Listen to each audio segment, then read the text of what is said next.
Hurmatli obunachilar, Nurdi ko'chasidan 12 sotiylik hovlimiz bor. Hovlimizga ikkita kirish darvozamiz bor. Bir taraf bitta. O'sha Nurdi ko'chasidan kirib kelgandan kirishimizdan darvozaxonamiz kattagina qilib qo'yilgan. Bemalol to'y ma'rakalarni o'tkazsalar bo'ladi, stol qo'yib. Hop, birinchi xonamiz mehmonxona.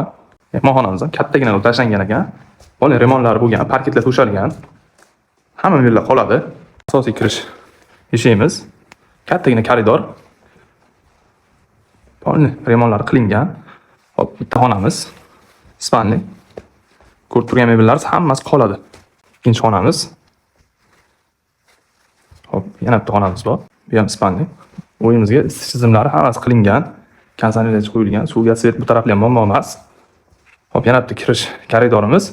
Bu ikkinchi darvozaxonamiz, ikkinchi o'sha darvozamizdan kirish qismi. Bu tarafga ham kattagina qilib tashlangan darvozaxonamiz, remontlari polni bo'lgan. Hop, bu eshigimiz hovlimizga chiqish eshigi, oshxonamiz. Oshxonamiz ham stol qo'yilgan, katta qilib tashlangan. Oshxonamizdan ham bemalol hovlimizga chiqsa bo'ladi.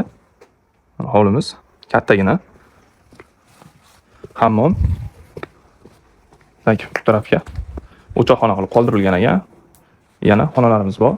12 sotiyga joylashgan. 6 ta xonadan iborat. Narxi kelayotgan bo'lsa, startli 117.500 so'ralyapti. U joy mashina hisobga olinadi. Yana ham kelishtirib beriladi. Real o'tganlar real narx beriladi. Pastdagi nomerlarga bemalol aloqaga chiqaveringlar.